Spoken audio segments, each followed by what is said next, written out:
will always be burning, rebirthing after what was to be shed. Let yourself be cold to welcome the shame, the sorrow, the suppressed, and make love to them till they melt in the caressing of your own embrace. Caress the tender, empower the forgotten. Be the voice that soothes, that creates earthquakes when her shameless truth is being set free onto the plains like a howling wolf. Recognize, listen, what is asking to be revealed. Be the alchemy who transmutes the hidden into starlight and liquid gold, into authentic power, into a life lived, connected, unbound, fully and wholly from the honey of our stories, the yearning of our heart, to dare to feel it all. This is the work. To lead from the heart.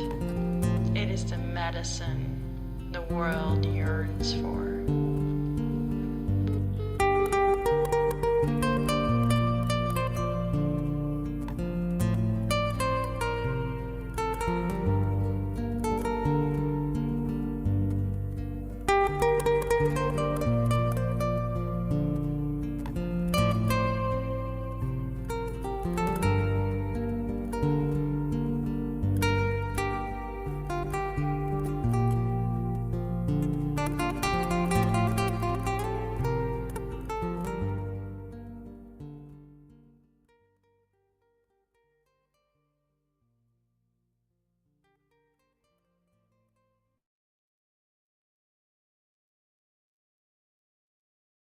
Welcome.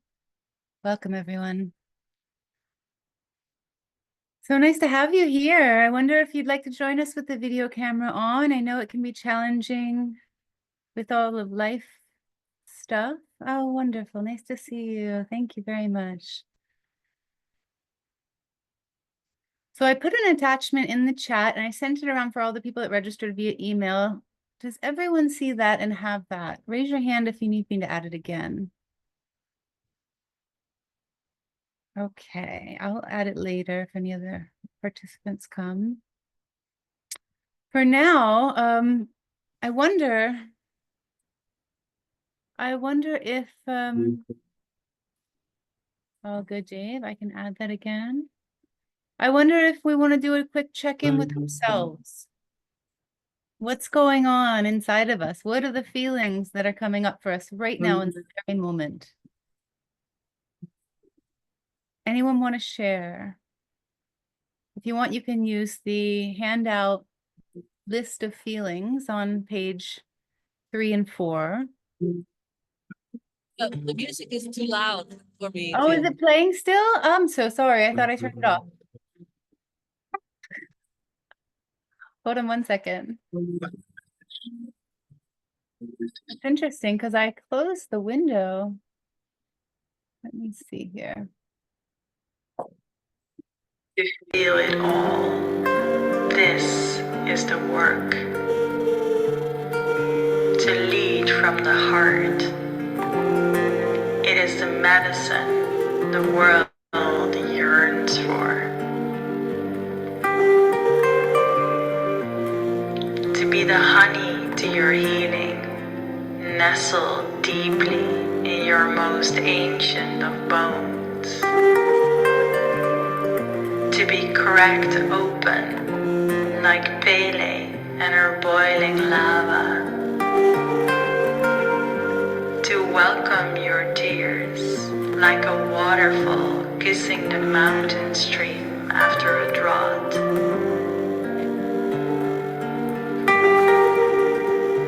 To feel your breath caressing every little okay. That was actually coming from Lynn's computer. That's so interesting. Lynn, that was coming from your computer. I was like, how is it possible that it's okay.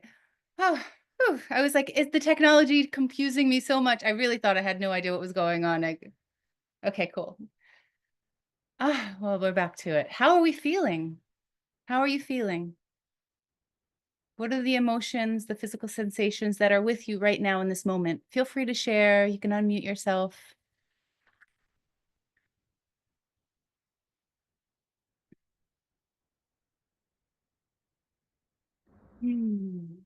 I'll start sharing. I'm in this moment. I'm feeling just quite collected and connected in some ways. I feel a sense of energy in me today. I've been struggling for many days with some things, and I just feel quite connected and inspired today. Thank you. Awesome. Thanks for sharing, Jeffrey. Anyone else? Anyone else want to check in and share how they're feeling? I really invite you to turn in though for a moment. If you don't want to share with the group, that's totally okay. But just check in with yourself. What's going on inside of your body? What's maybe some thoughts? What's going on inside of you? Okay. Well, we've got a lot to do today, which is really exciting. I've created this kind of long, extensive exercise for us to work on. And I'd like first to dive in with a little overview of what we did last week. And I know many of you were not here in person. Maybe you saw the video. Thank you for sharing in the chat, everyone.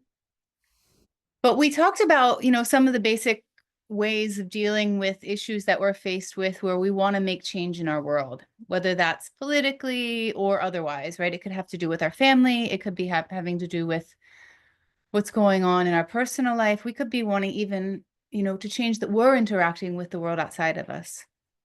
And we brought an exercise. I designed an exercise that we applied last week that was starting to dive into ways of dealing with these interpersonal exchanges in a way that can support us to empower the connection, to empower the people that are involved, to gain a better understanding, and then through empathy and then compassion, being motivated to incorporate the other person's needs into your own and work together collaboratively to address whatever you're facing. So when we're dealing with social change issues, a lot of the time what comes up for me is that one party or another is not considering the other's needs. When we're in oppressive systems, the oppressive system is not considering all of our needs, and then in turn, we're compromising meeting our needs to be a part of that system. Sometimes we don't have choice there. We're trying to put ourselves in a place where we have more choice, and we can do that through connection, through trying to develop compassion and empathy with the other person, and then motivating them and ourselves to change how we're doing what we're doing. So I first want to start with, out of the handout sheet, this page number 6, that is a comparison of ways that we can look at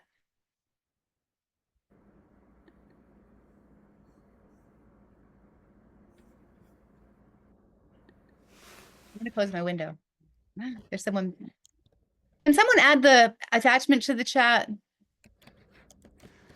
Let me see if I can add it.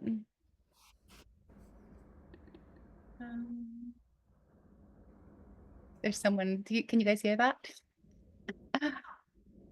Visual change handout. There we go.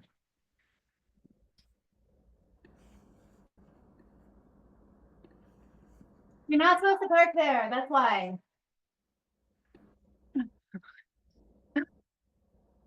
There's people right outside of my window, like yelling at each other.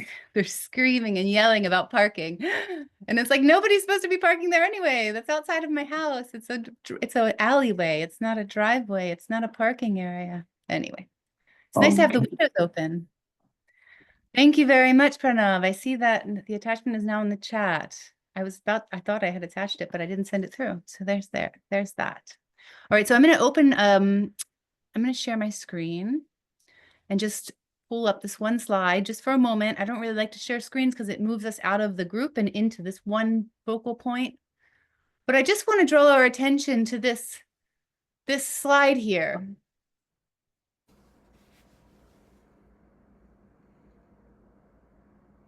And this is how I understand how we compare empathy and compassion versus sympathy versus pity.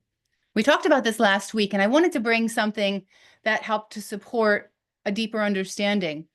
And so as we move from the left to the right along this graph, we see that the understanding and engagement increases. So when we're moving from pity to sympathy to empathy to compassion, we're usually gaining a deeper understanding and a stronger engagement with either ourselves or another person, right? Because we can have compassion for ourselves too. And then as we move from 0 and increase on the y-axis here, we're increasing the amount of effort we're putting into connection with ourselves or with another person. When we move from being in pity to sympathy, to supporting someone empathetically, to being compassionate towards them. I wonder if anybody has anything that they'd like to add or share when they look at this figure. What comes up for you? Anything? Does that make sense? Does it look like it's Christina, please? Yeah, hello. Hi. Well, what I want to bring out to the world is a kind of another look at the drama triangle. I don't know if you know that triangle, but it's where you put someone as a victim, or you can be a persecutor, or you can be a savior. And when I look at this, I think when you feel pity for someone, then you make them a kind of a victim. You're a bit over them and you think it's sorry for them. While when you feel compassion, maybe also empathy, then you're more at the same level. Does that make sense for you? Or I just want to know if anybody can relate to that. So I want to go to another triangle. So instead of being a savior, you should be a loving witness. And then you meet like this and not like this. Does it make sense when I explain it to you? So when I see on this one, I think pity is like this. I feel sorry for you. You're a victim. I think you're a victim. But when I get moved by you, I'm more on the same. Yeah. Well, I love that additional component to this graph, and maybe we could add it and make it even more complex. There's a video that Brene Brown came out with. It's a cartoon, and it's like two foxes, and one of them is in the hole, and the fox outside of the hole is like yelling down at the fox down there, and they're saying, "Hey, how are you down there? Do you want a sandwich?" And that's kind of like the sympathy, right? Like, I'm gonna maybe try to, but I'm not really gonna be there with you. We're not on the same, and I love the idea of like it being a different, like there's some kind of hierarchy where you think you're better than the other person possibly, or you're just kind of, you're not seeing how the human experience results in all of us having these challenging times. Yeah. Yeah, so it's both pity and sympathy. Then there's a bit like this. Yeah. Yeah, great. Yeah, I agree with that. So we're actually going to focus today on empathy and compassion, but along that same line, we want to be with the other person, right? We're together with them. When we're in an empathetic space, we're feeling with them. We're trying to understand the emotions that they're experiencing, but maybe we're not so much invested or engaged with them that we're able to do something to support them. Right? So we're being there with them. We recognize the emotions that they have. We're feeling even the emotions that they have, but those emotions are not moving us to action. So we're going to first practice an empathetic practice together. We're going to go into small groups and we're going to practice empathy. I wonder if any of you have an empathy practice presently, where you sit with someone and you practice active listening and some reflection and guessing the feelings and the needs they may be experiencing. I see a few hands. Does anyone else have an empathy practice? Yeah, great. Well, a few people do. Wonderful. I see a few people don't. So we're just going to try to care for the space in a way that recognizes we have newcomers to the practice. And we're going to go into the breakout rooms together one-on-one. This is where I invite you, if you'd rather not participate, add an equal sign, the double dashes, in front of your name so I don't add you with a partner in a room to practice. You'll just be one-on-one. You won't be on camera.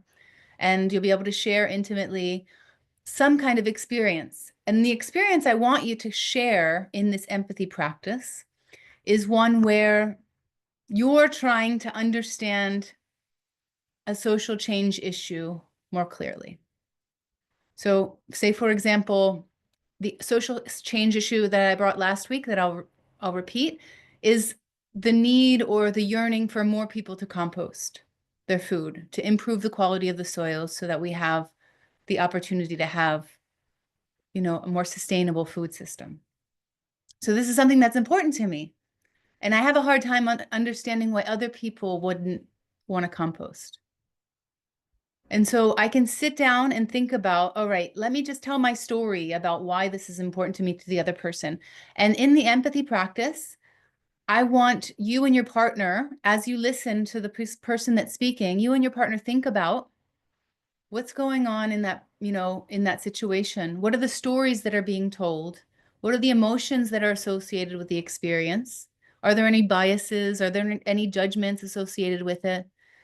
And then what are the needs behind it? Why do I want compost so badly to be something that everyone adopts as part of their life? The need for sustainability, the need for contribution, the need for interdependency between me and the earth. So those needs are really important to me, and I can recognize that. But then I can think about, all right, what are the needs on the other side of the argument, or from the other perspectives? Or just choose one other perspective. What's the need for the person that has another perspective? What's their need that they have that drives them to behave in a way that doesn't want or support them composting? Maybe it's a need for ease. Maybe it's a need for cleanliness in their home. Maybe it's a need for, I don't know, not having a stinky kitchen in the summertime. Right? So there's all of these things that come up. And if I sit and think about the other perspective, and I think about the stories that they may have, and I think about maybe there's some kind of trauma associated with it. Maybe they have some kind of core wound associated with it. These are all just ideas that I have because we're not sitting talking. They're not telling me what their needs are, but I can postulate.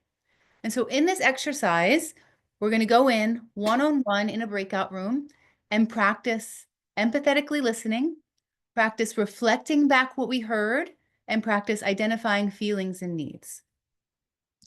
And so if you go to the handout, page number 7, or labeled number 6, because it's including the cover page, page number 7 has the script. Okay, it's all right there for you. You don't have to work through it verbatim. It's pretty much what I explained. There's just 3 parts. What are the feelings and needs? What are the stories behind the experience? And then reflecting back as the listener, reflecting back what you heard as a practice for one way to support empathy and one way to bridge connection, which is going to come into the practice or the exercise for social change right after this.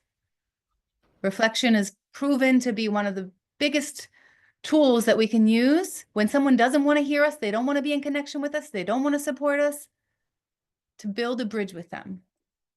By just simply hearing them and what they said, they start to build trust in you. Reflecting back what you hear from them. Does anyone have any questions about the exercise as I set up the breakout rooms? Please just unmute yourself and speak, because I'm not going to be able to follow the chat right in this moment. How long it will last? We're going to go in, let's see, I think about 12 minutes, 5 minutes for each person to share and to reflect on their experience, and then a little bit of leeway to get in and out of there with introductions and all of that. Are we going through 1 through 6 on the sheet? On page number, under NVC empathy, practice and sharing consent, just practice that exercise. That should be pointing to the partner practice, step number 3. Think about the stories now. What are the stories for both sides? And then when we go in, share those stories with the other person. Share the experience. What are the needs on both positions? How does that person? So yeah, exactly. 1 through 3, and even 4, because we're going to talk about the needs. And even 5, right? We're going to come out and we're going to review these on our, as a larger group. But steps 1 through 5 on this social change practice question, all of those things you can touch on in this group. But if you want to just follow the simple script, if you're new to reflection, if you're new to empathy exchange, if you're new to feelings and needs guesses, that's totally okay. And we're going to come back out and we'll work on the rest of it together. Does anyone have any more questions? Yeah. I'm a little confused. So page number 6 has a script that talks about sharing your story, and the story part is on page number 7, is it? The next It's titled table. NVC Empathy, Practice Sharing, and Consent. So if you go to page number 7, well, it depends. The pages are labeled at the bottom right corner. So this is page number 6. And then page number 7, steps 1 through 5 also express the same idea. So they're duplicative for the most part. What are the feelings and needs associated with the experience? What are on both sides of the argument? And then reflect back what you hear from the other person when they share, and help to guess feelings and needs that they maybe didn't name, but you heard in the way that they expressed the story that they're sharing. Does that make sense? I guess I just wanted to confirm if the story is about social change, and what the page number 7 table on the page number 7 is about. Yes. Okay, got it. The story, exactly. The story is about one that is associated with some kind of change you want to make in the world. And it could be, your mother-in-law starting to recycle. It could be so simple and intimate as that, right? That's a form of social change. One person at a time. What's in our axes of influence? What can we actually, impact with the work that we do in our life? What do we have influence over? Okay, I'm just moving some people around. Any more questions? Yeah, could you repeat, please, again, just what time frames we have for this and for each person split, I suppose? Yes. It's going to be about 12 minutes. So each person will have 5 minutes to focus on their story and teasing out feelings and needs. It'll be 12 minutes in total. So there'll be a little bit of flexibility to get in and out of the room. And I'll send a message halfway through. Go ahead. I just want to say I can't participate right now, but I am very present and value what's going on, but I have certain things going on that I can't participate. Thank Okay, you. Monty, I'll move you to the room number 9, where people will be just hanging out, not actively working together, but maybe they're exercising on their own. Thank you. You're welcome. All right. I have one group with 3 people, so just support each other through this practice and support the space together with us. And if you have any trouble working with the shorter limited time, just raise your hand and I'll come in, and maybe one and the other person will work with me. I'll send a message at 5 minutes. You've got 12 minutes from now. The rooms are open. If you need help, just hit the button at the bottom right corner that says ask for help, and I'll zoom in and give you a hand.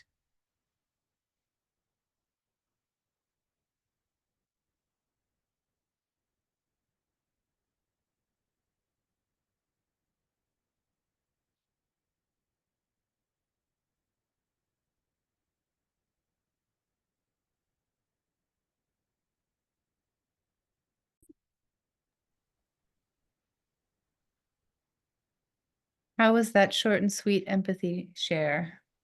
Was that something that you could relate to? Could you relate to the subject?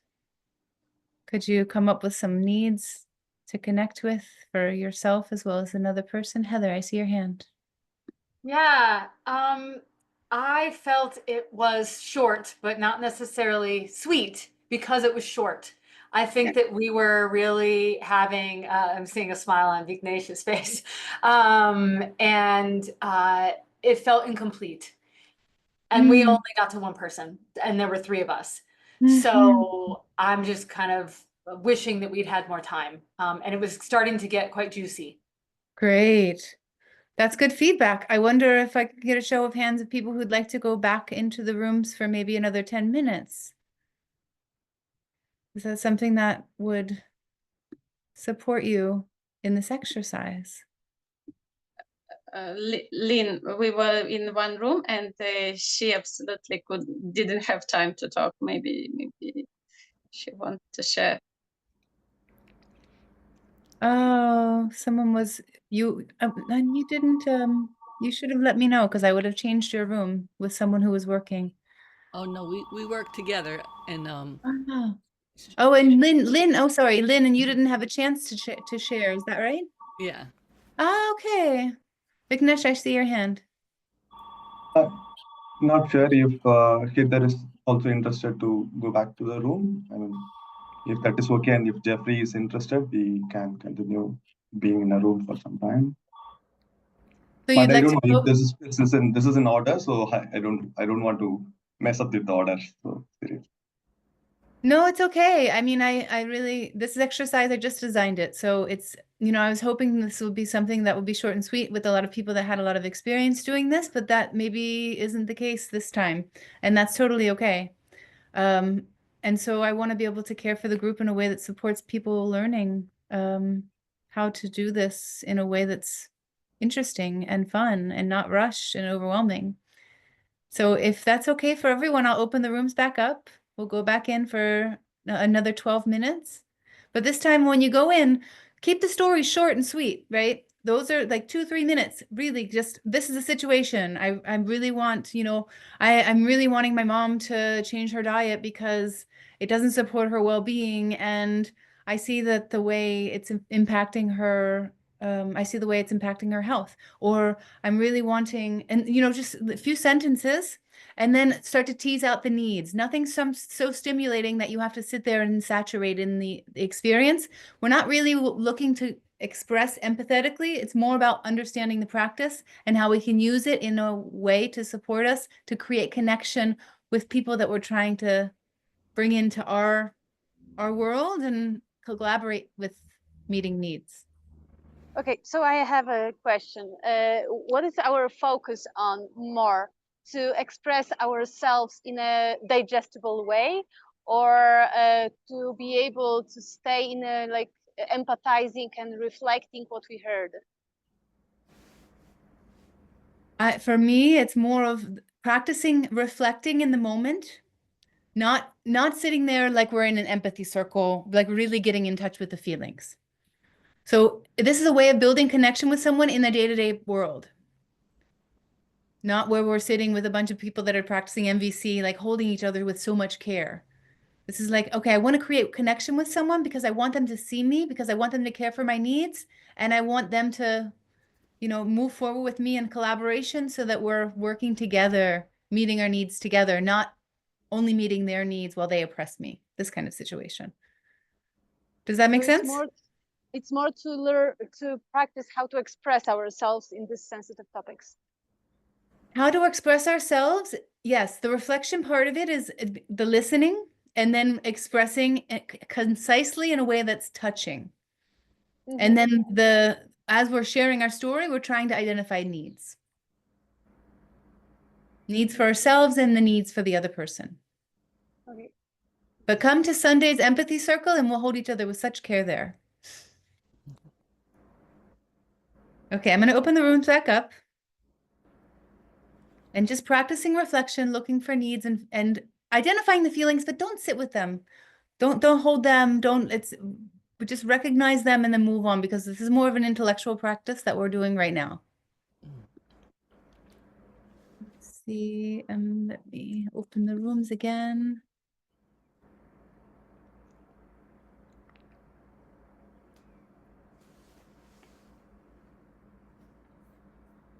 And Nadi, I see you were bumped out. You were in the room with, let's see, number 5 with Katka, is that right?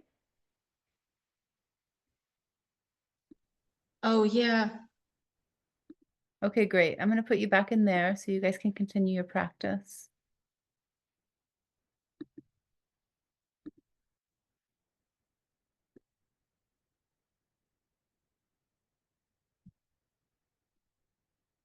You should have the invitation now.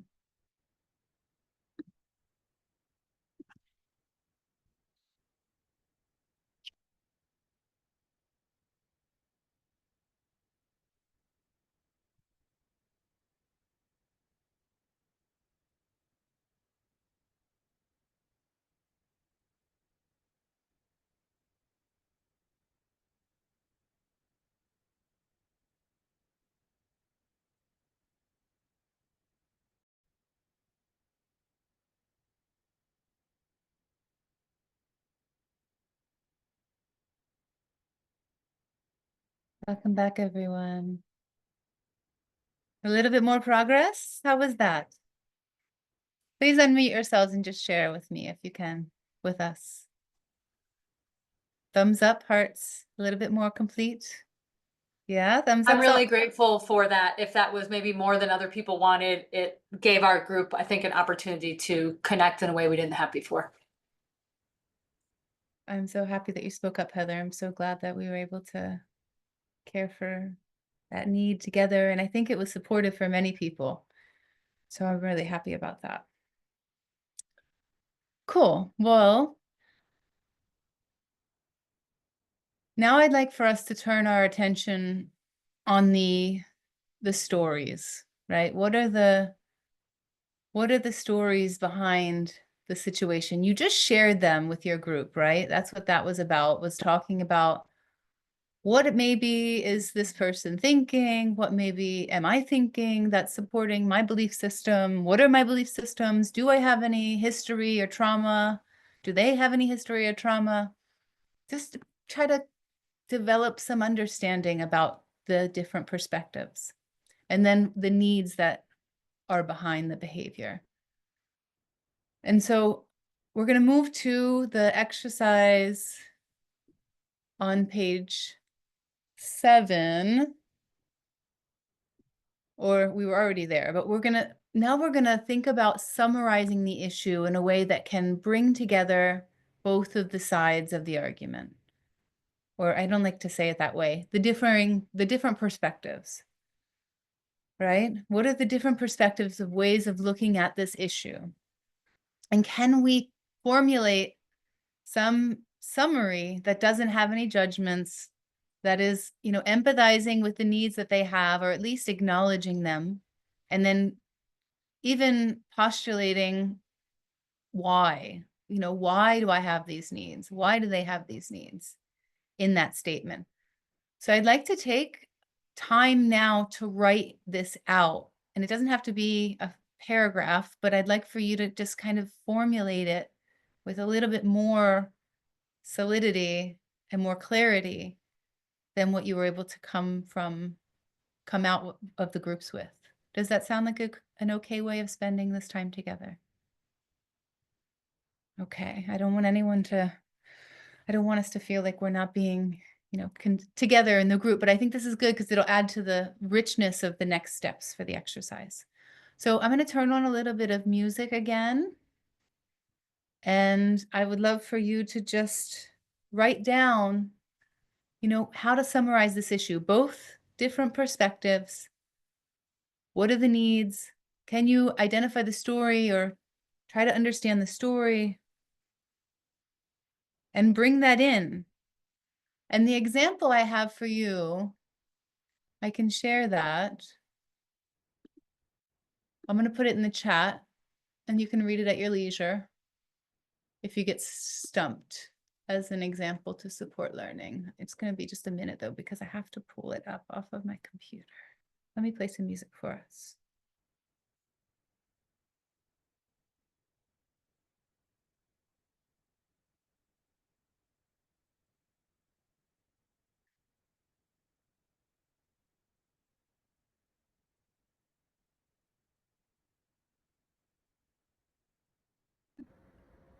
I noticed Vignesh had his hand up. No, I was just saying hi to Jeffrey. Okay. He sent a note. Lynn, did you have something? I'm sorry, I couldn't hear you. No, it's solved. Oh, good. Okay, cool.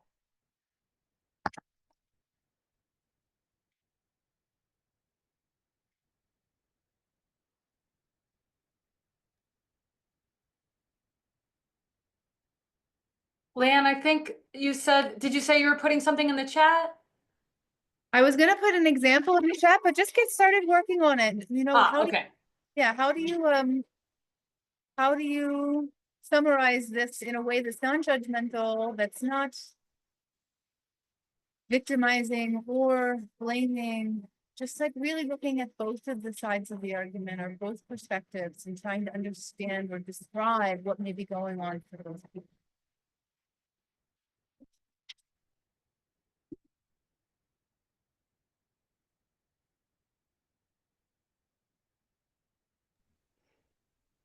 Are you asking us to write this down, or is this going to be a breakout? Yeah, I'd love for you to write it down now.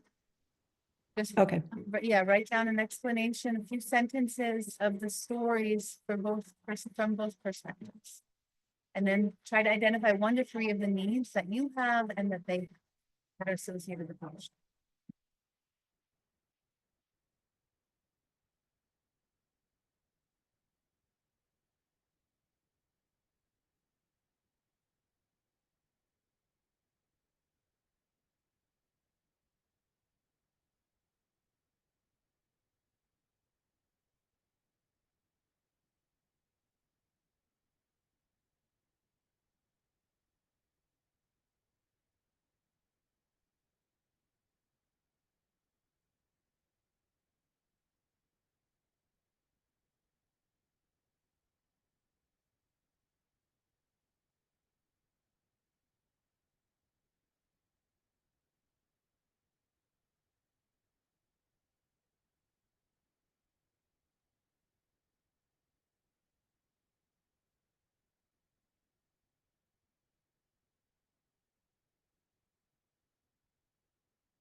Put the example in the chat if anybody needs a little inspiration.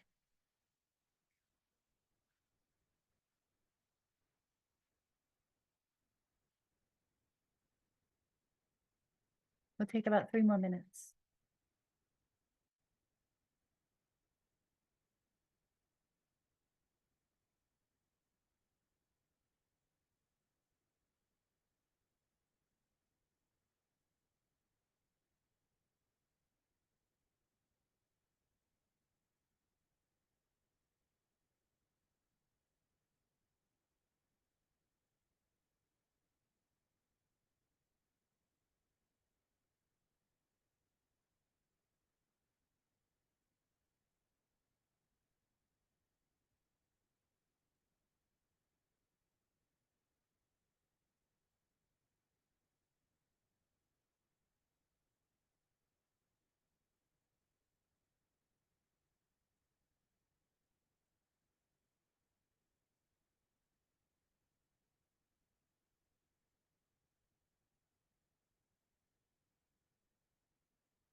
Okay.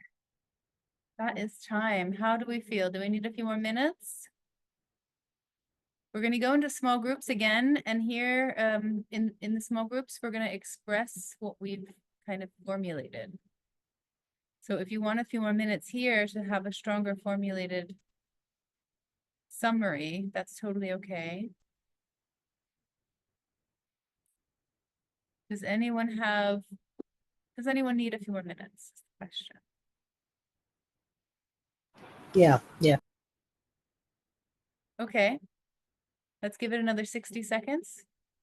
And then, like I said, we're going to go into the small groups and we can work together if we're having challenges.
Okay.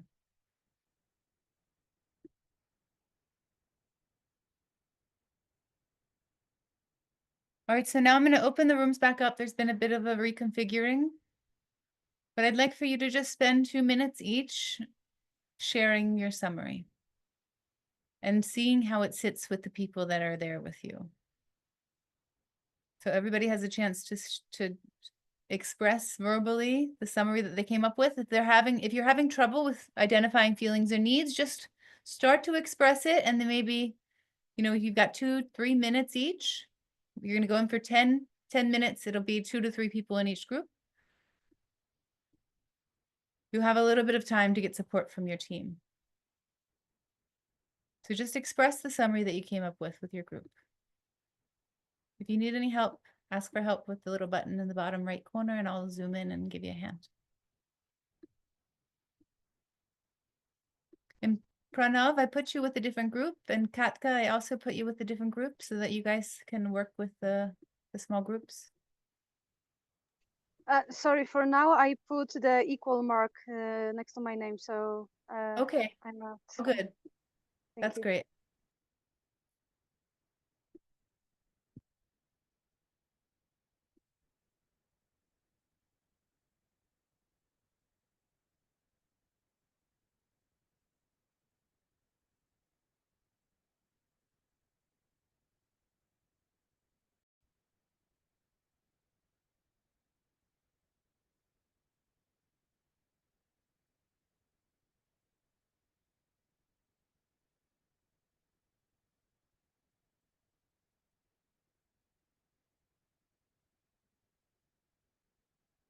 And so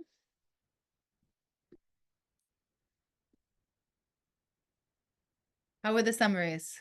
Could you empathize with the other person or the other side or the other perspective? If not, was it challenging, and why was it challenging?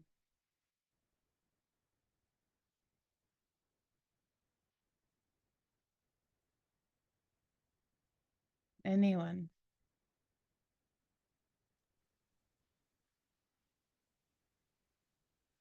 Go first if you want. Please, Vignesh, thank you. Yeah, I was in a room with Pranav, and it was so beautiful how he was able to figure out his own needs and also the needs of the other person.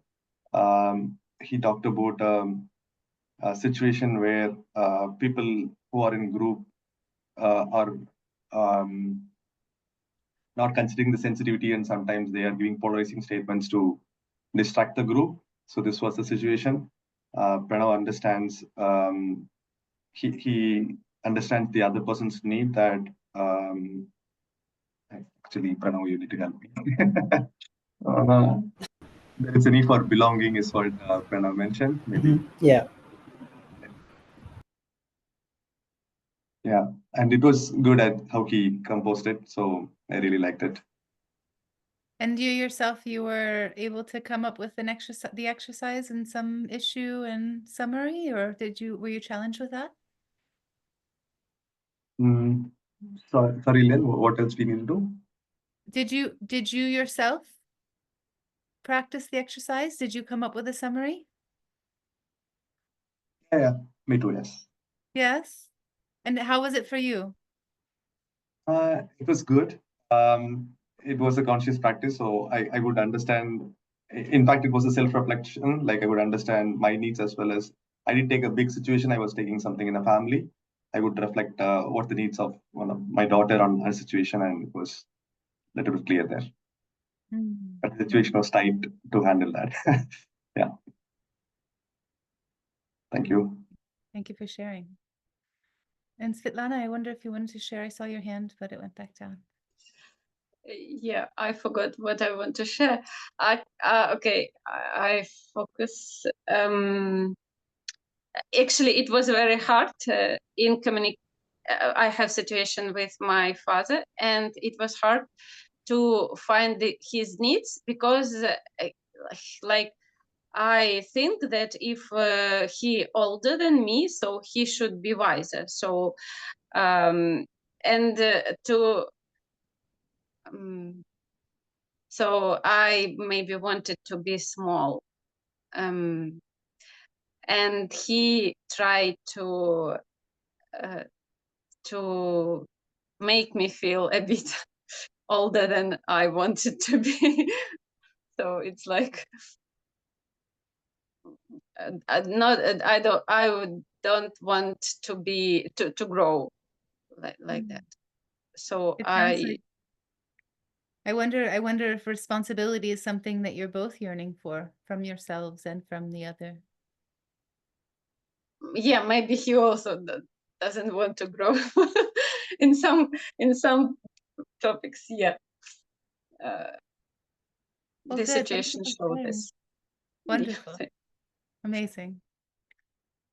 So I wonder about what are some of the barriers for us to be able to empathize with other people. And in the worksheet, I have a note, one about empathizing with the other before we go into these challenging conversations, because it's sometimes challenging, or it can be a complete and total barrier from us to be able to relate to someone else if we haven't empathized with the other person and empathized with the unmet needs that we have. So that's something that comes up for me as just a big consideration as we go into these really challenging conversations, is really mourning the needs that we have unmet and coming into acceptance of that in that relationship. And then in turn, how do we develop relationships outside of that relationship that can support that need? And then we become less attached to that need being met by the other person or group of people or circumstance. So for example, if I'm in need of connection with my family, but they're not available to me to be in connection with, can I build connection and intimacy and belonging and support with other people that can support those needs? And then I'm less attached with that demand energy to the other person, to my family, to meet that need. A big part of this work I find is energetic, because we can say the words, you know, to try to change someone's mind, but that demand energy is still there. And then the words are one way of communicating, but what are the other ways that we communicate? How, 90% of the communication when we're in person is through visual interpretation. It's literally the way that you move your eyes and the way that your mouth is and the way that you're holding your body. all of those things indicate to me as a listener messages that you're not necessarily even aware that you're communicating. So how do we bring, when we transform our energy, so we're not in that place of demand energy, we're more likely to be accepted and invited into connection by someone who doesn't necessarily agree with us. Does that make sense? Yeah. So it's like a lot of homework before we go into these challenging conversations. It's a lot of relinquishing control, not going in with that demand energy. And if you go down to the last page of the handout, which is about requests, that kind of helps to support, you know, that preparation. How do we prepare for the no? We think of all the different ways to meet that need outside of it, and then we release that demand, that control. And then we feel empowered to be able to meet our needs elsewhere, and we're not so expectant on the other person or the other group of people.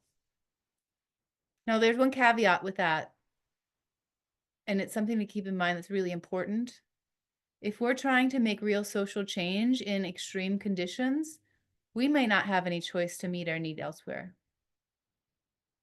Right? Say, for example, we're in a place there's military activity and a war zone, and we don't have the ability to choose that feeling of freedom and that feeling of relaxation and ease and that feeling of safety.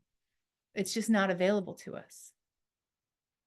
And in those cases, these are like the real social change, like global issues that we want to be able to face.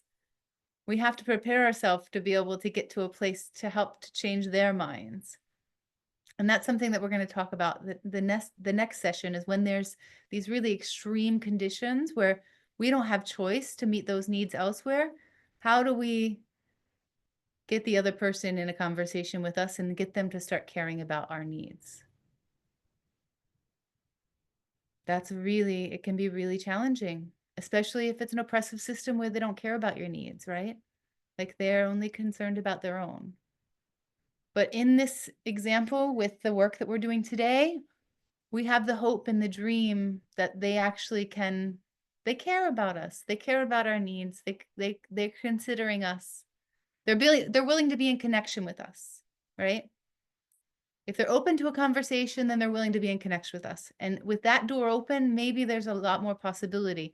In some cases, that door is not open to us. We don't have the freedom to speak with the person who's oppressing us, who's not allowing us to meet our needs.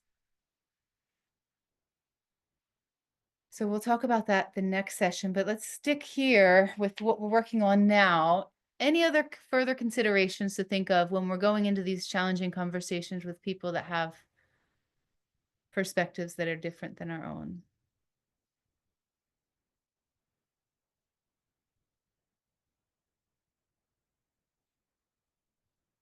It softens me when I think of the other person um, does want connection with me, and they are trying to listen, but then something comes up in them that it's it's it's threatening their idea of what will be safe in the world, and so they feel like they have to jump in and talk. So they're not able to really listen, but they did want to have connection. Yeah, and it's those kinds of situations that we're working with today, because we want to be able to build trust. We want to be able to build vulnerability, opportunity for vulnerability. We want to be able to build empathy, which can lead to compassion. Compassion is where we're actually moved to do something to support the needs. Empathy is we're just there with the needs, but we're not necessarily doing something. When we move into compassion, we're motivated. Those emotions are moving us. Emotion, the energy is moving. And we're willing to put the energy into something that's more sustainable, more supportive of the conditions. And so that's a great lead into the last section of today. Could you We've just got about, repeat that? What the difference for you was on compassion and empathy? oh, when we're, so the root word, the Latin root for empathy is to be with feelings. M in pathy, to be with feelings. The root word or the root Latin for compassion is to be with passion. And sorry, empathy is in feelings, compassion is with passion. And passion is to suffer so much that we're moved to do something about it. And so in empathy, we're in the feelings, but we're not suffering. We're just with them or with ourselves in the condition. And not to say that we're not suffering, but we're not moved to do anything about it. When we get to the point of motivation to change the circumstances because the suffering has gotten so challenging that we really don't have choice at this point, that's when we go into a place of compassion, and that's where action comes in. Svetlana, I see your hand. Yeah, when we started to talk about that moment when there is nowhere to find some help, I felt very scared, and right now I feel like without support, and I think I am in trauma, and I would like to get out from it, and right now I don't know how to do it by my own without help.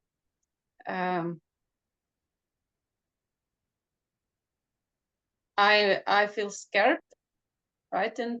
I maybe like a small girl right now, and Yeah, I hear you're really yearning for support, and you feel scared, and that your need for safety is not being met, and your need for care, for security. Is that right? Mm-hmm. Yeah. And you need support. You're looking for support. You're looking for some way of getting help outside of you, because you know your conditions are not, you're challenged by to do it yourself. Is that right? Yeah, I think it's too much if I stay with it alone. I even have pain in my heart. I would it would better to stop on that moment when we have resources and just raise this topic in next meeting. But how can I have resources right now, like to calm down? I don't know, maybe like or like this techniques. Yes. So what are the ways that we can bring the nervous system back down to relax it, because you're overwhelmed right now and the physical body is actually activated? Is that right? Mm-hmm. How's your breathing? Deep breath in. I stop breathing. Stop breathing. Yeah. How about can you do some self-soothing? There's this practice, it's what is it called? The havening effect, havening practice. And this is where we just take your hands from one palm to the other, and just with your breath, nice and slow your breath, slow your movement, and just notice the touch. Bring yourself present into this moment here, right now. You're with us. You can also haven with the shoulders, from shoulder to elbow, and then also rubbing on the temples, but just slowing down the breath.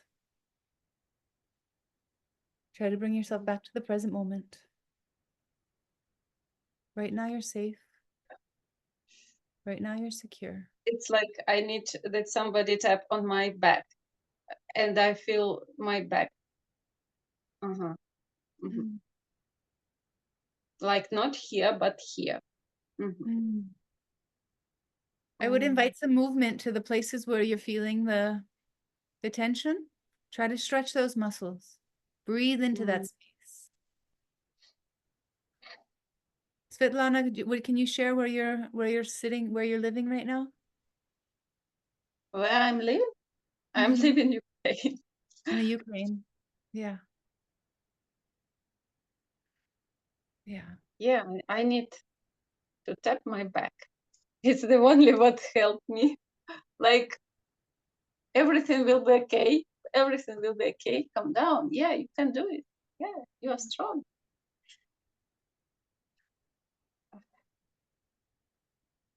Mhm. Yeah. Self-empathy. Yeah. Self-compassion.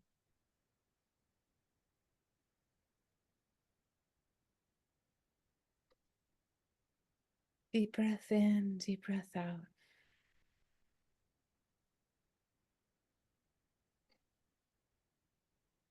How's it feeling now? How's your body feeling now? I wanted to be alone right now because I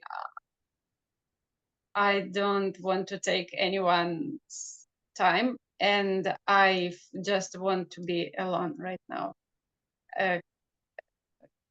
Can we just finish and that's it? Yes. Yeah, and you have my contact, so if you want to reach out to me and we can have a share after this, I'm available. So just message me, okay? Yeah, I want to do some maybe exercises for my back, just to Mhm. that it will become stronger. Stronger. Mm.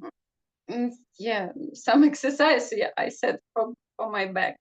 Mhm. Okay, well, we have about 10 minutes left. I'd like to take our attention to the last few pages of the handout, page number 8 and 9. And this is kind of the full story. This is the when we go into these challenging conversations after we've done the homework to prepare for it, after we've started to mourn the needs that we have unmet, the needs they may have unmet, we empathize with them. We recognize like we need to be at a place of groundedness energetically. And so do the preparation to get into that state of mind as well as body. And then we can go in and have those conversations and maybe persuade them. It's not necessarily persuasion, right? But we're trying to get them to acknowledge the needs that we have and care for them. And so using a first name when we greet them, recognizing them as the individual. How can we build connection with them? Recognizing their name. What are the things that they like to do? What are the things that you know about them that you can share with them? How can you build a bridge of connection? We're just one, piece of metal after another, one connection point after another, just trying to build this relationship with them. We're trying to relate to them. And then going in consensually, right? We don't want to have challenging conversations if the other person is not really in the right state of mind, or they don't have the time or the attention.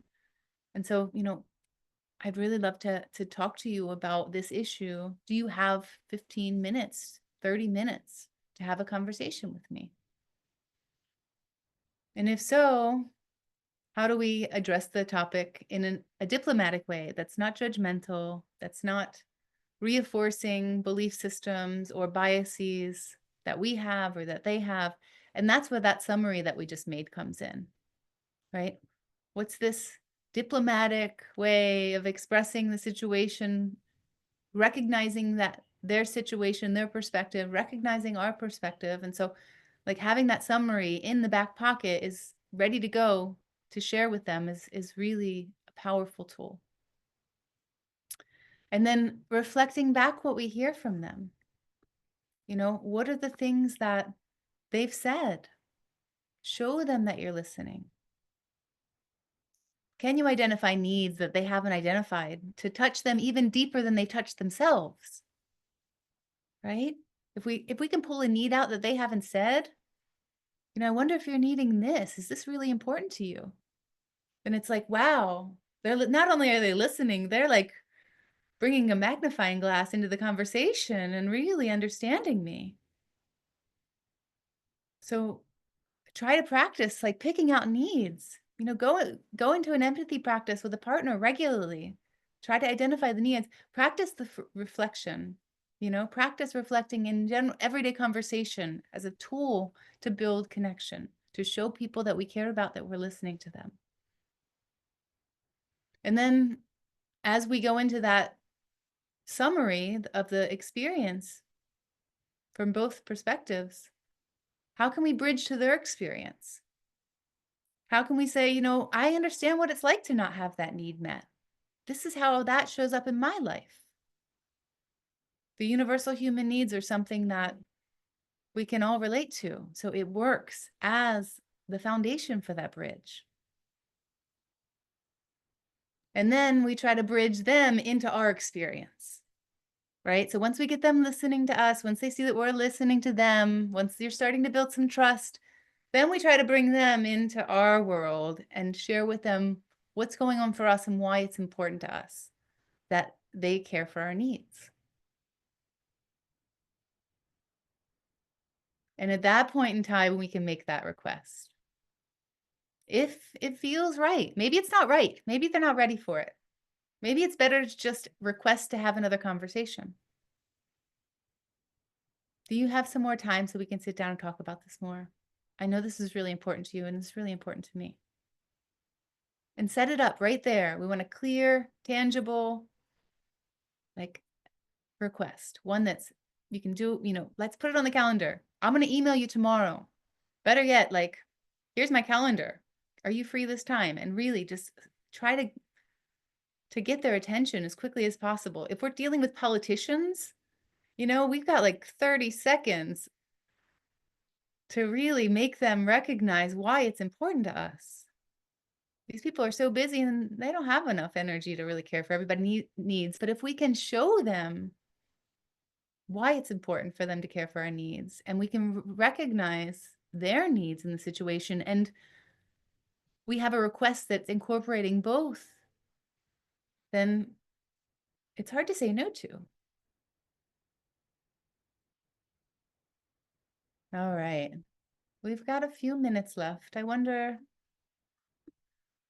I would like for you to take this exercise home, this you know, this format that I've designed, and try it out. Try it out with some low hanging fruit. You know, Viknesh, use it with your daughter, or you know, somebody, Svetlana, use it with your dad. Somebody, you know, it's easy, something easy, something where there's not a lot of risk associated with it.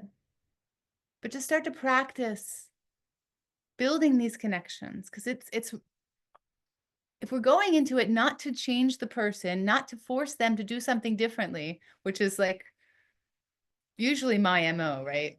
Which is so clearly, you can see it. You can see it from a mile away. My words are really kind, but the energy behind it, oof. And so going in energetically, like not attached to them with a demand, but rather like, let's go into this collaboration to meet our needs together. And it's going to be so beautiful. Such a wonderful opportunity for us. If we can go in it with that, into the conversation with that energy, then it's like a gift, this request that you're making of them. And you could see the request that they're making of you as a gift too. There's a lot of potential for that anyway.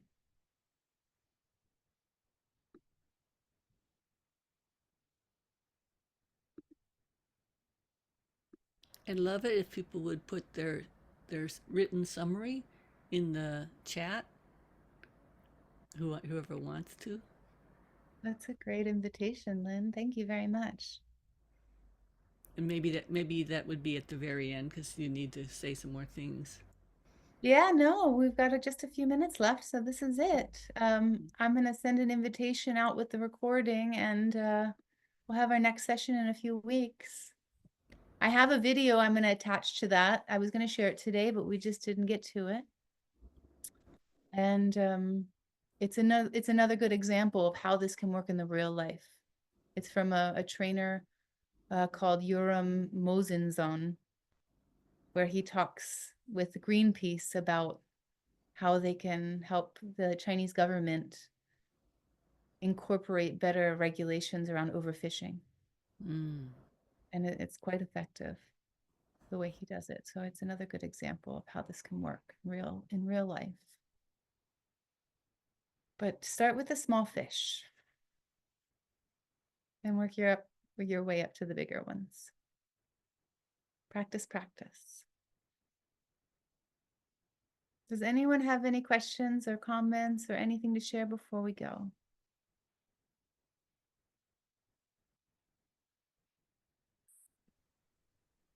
Well, I just want to thank you. I have been present here, and this is a unique space to address political issues, social issues as well. And I appreciate your time and your dedication to this. So thank you so much. Thanks, Monty. That makes me feel really And good. I share the joy of, well, it not triggered, but it gave me a nudge to take care of a responsibility I have as a member of our town planning and development committee, and there's a conflict going on. And so I did some homework around that and called one of the sides of the argument and started moving that forward with your input, and it was really great. So thank you. Oh, that's wonderful. Yeah, thank you. And I'll put on my video. Yeah. Look at you. You're already making change with the practice in the real world. Yeah, I thought I'd better do that rather than not do that, and then I would not be prepared for the upcoming meeting sort of thing. So it was really helpful. Thank you. Awesome. I'm going to put a feedback form in the chat. I think it should pop up when you close your Zoom, but if you can just open that window and give me any feedback that you have for these exercises and this time together. And then if you wanted to donate to the sustainability of this project because of the time and energy I dedicate to it, I welcome any donations or small gifts. But I understand I want the door to stay wide open for everyone, no matter their financial capacity. So it's free and open to the public always.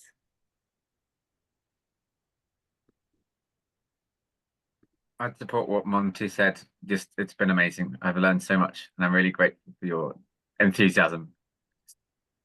Deeply grateful. I'm so glad you're enjoying it, Robbie, and it really means a lot to me that you value this time. Yeah, and I also want to say thank you. You change my point of view.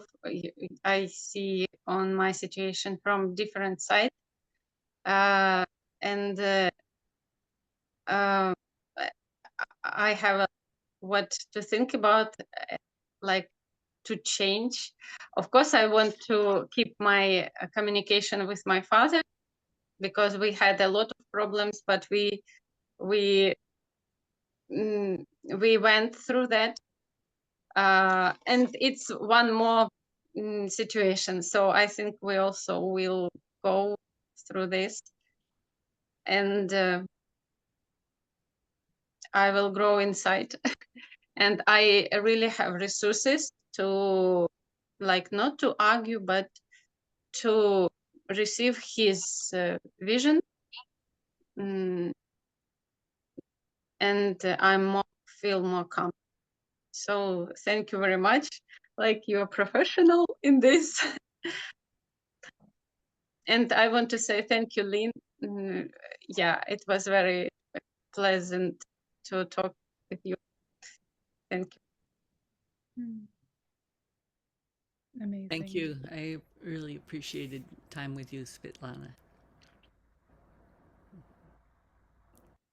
I also want to thank you so much, Andy. I'm just in my beginning of my process of having an idea of social change. So this really helped me getting started. We'll see what happens. One step at a time. Like I said, small fish first. Yeah, good idea to practice. Yeah.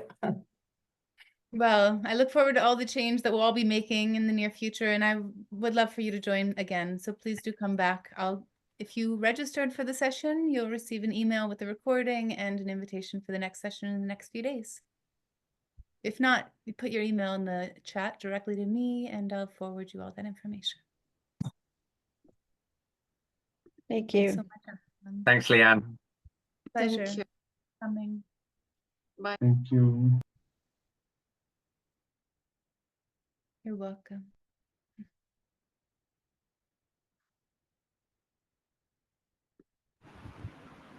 All right, see you later. But do we have a Sunday meeting? Nava, you talking to me? Leanne, can you hear me? Yeah, I can hear you. Yeah.